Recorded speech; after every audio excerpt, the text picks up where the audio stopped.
Halo semuanya, coba deh bayangin jutaan orang dari seluruh penjuru dunia, semuanya pakai baju putih yang sama bergerak bareng-bareng ke satu titik. Nah, itulah haji, salah satu perjalanan spiritual paling dahsyat di dunia.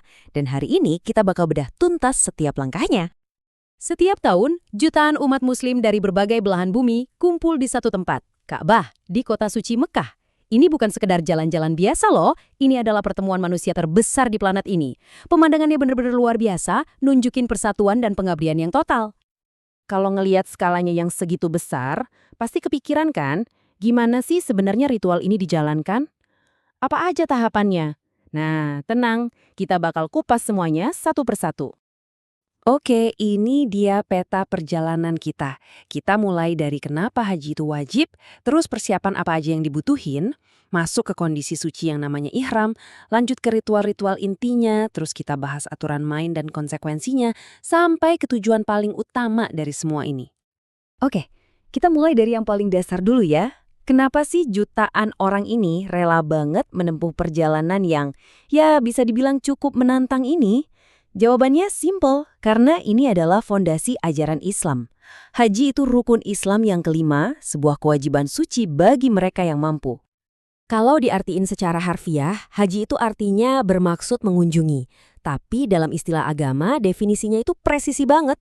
Ini adalah perjalanan yang udah direncanain dengan tujuan, waktu, dan serangkaian ritual yang spesifik. Nggak bisa diubah-ubah. Tapi, tunggu dulu.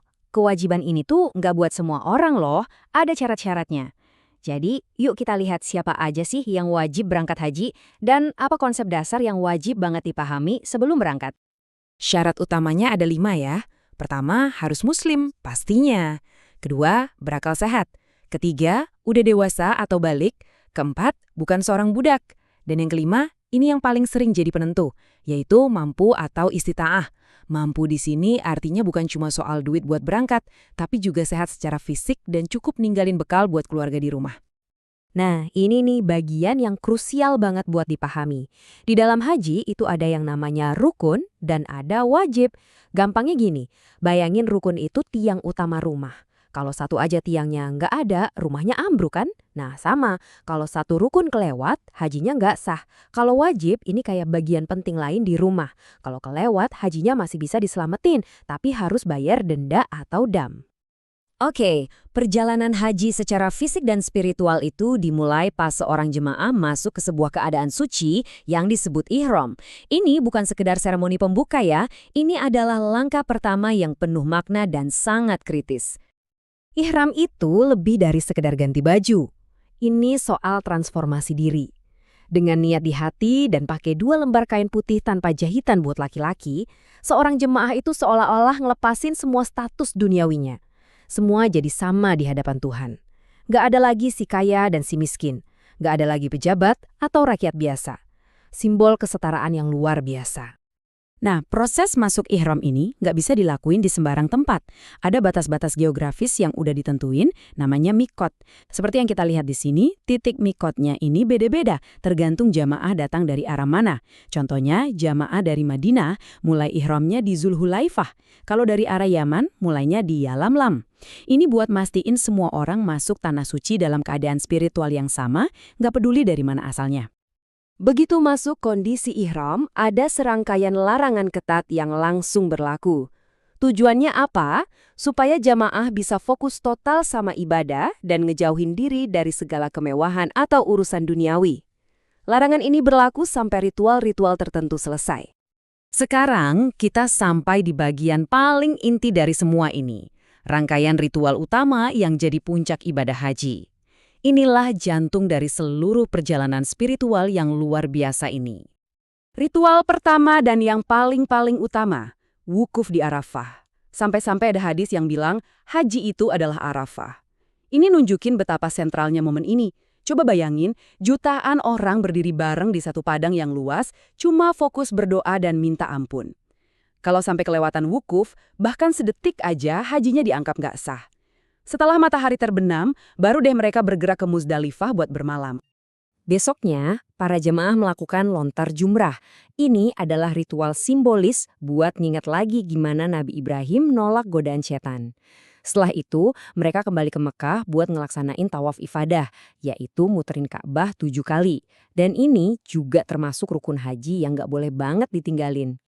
Selanjutnya ada sa'i, yaitu jalan bolak-balik antara Bukit Safa dan Marwah sebanyak 7 kali. Ini buat mengenang perjuangan Siti Hajar, istri Nabi Ibrahim, waktu nyari air buat anaknya. Rangkaian rukun haji ini kemudian ditutup dengan tahallul, alias potong rambut, yang jadi tanda selesainya ritual-ritual utama dan bebas dari sebagian besar larangan ihram. Oke, ritual utamanya udah kita bahas, tapi ternyata ada beberapa detail penting lain yang perlu kita tahu juga. Misalnya ada cara-cara berbeda buat ngelaksanain haji, dan ada juga sistem buat memperbaiki kalau ada kesalahan. Yuk kita lihat. Jadi, ada 3 metode yang bisa dipilih jamaah. Walaupun ritual intinya sama persis, urutannya bisa sedikit beda.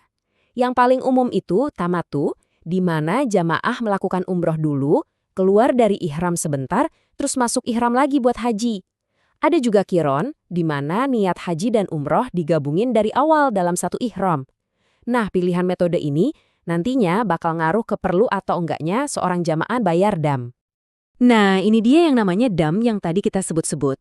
Ini semacam sistem denda atau tebusan kalau seorang jemaah ngelanggar larangan ihram atau ninggalin salah satu dari kewajiban haji, dia harus bayar dam yang biasanya berupa nyembelih seekor kambing biar ibadahnya tetap sempurna. Setelah semua proses fisik dan spiritual yang panjang dan pastinya melelahkan ini, sebenarnya apa sih tujuan akhir yang pengen dicapai setiap jemaah? Apa hasil yang paling diharapkan? Tujuannya cuma satu, mencapai predikat haji mabrur. Ini bukan sekedar gelar atau sertifikat. Mabrur itu artinya hajinya diterima oleh Tuhan. Dan salah satu tandanya adalah ada perubahan positif yang nyata di diri orang itu setelah dia pulang. Itulah esensi dan harapan tertinggi dari seluruh perjalanan ini. Jadi pada akhirnya, haji itu emang perjalanan fisik yang menantang, tapi tujuannya jauh lebih dalam dari itu. Ini soal riset spiritual, penghapusan dosa, dan komitmen baru buat jadi pribadi yang lebih baik. Sebuah perjalanan singkat yang dampaknya diharapkan bisa terasa seumur hidup.